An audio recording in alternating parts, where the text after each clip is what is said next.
You might have a page where you just don't want to display the header.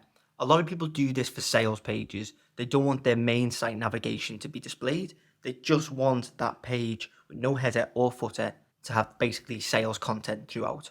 They don't want people to navigate to another page. And there's tons of other reasons why you might want to hide your header on a certain page. Some people may not want it on their blogs, for instance, or you might not want it on a intro page. So let's say when someone lands on your site, they don't go straight to a home page. They come to a landing page where it says, "Welcome to our site, click this button to enter." Now, that's not great for SEO, but some people like it stylistically.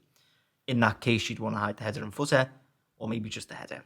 But like I say, there's tons of reasons why you might want to be doing it. You've obviously got your own reason if you're on this video. So, luckily, there's a couple of ways to do this. Both are as simple as each other. The only difference being one requires a personal plan, the other requires a business plan or higher. But we're going to go through both ways and I'm going to show you exactly how to do it right now. If we want to hide our header on a simple page, what we do is we go into the page. So let's say this is the home page. We click on the cog, advanced, and then we want to add our code into the page itself. So we open our style tags like so.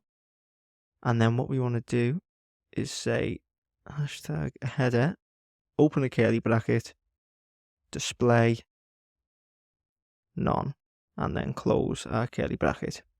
And then when we hit save, you can see the header's gone. And if we navigate to the about page, then the header comes back up.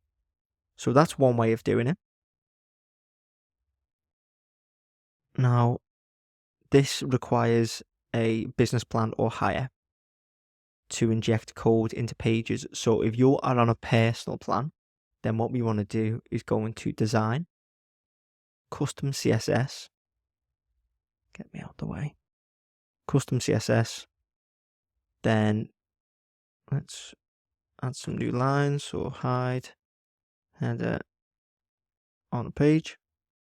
And then what we want to do is grab that page's collection ID. So download Squarespace block identifier.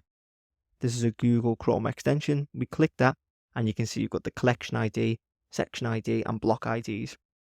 What we want to do is target that page. So we want to get the collection ID. Collection ID essentially means page ID. So we click to copy that. We paste that in there.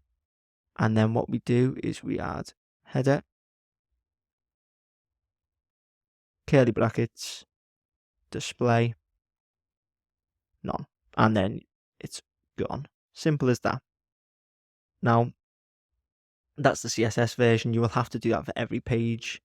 I prefer just adding it into the header. Most plans I work on a business plan or higher, but if you're on a personal plan, then CSS works just as well. If you found this useful, please leave a like, subscribe, and check out all of my Squarespace resources in the description below.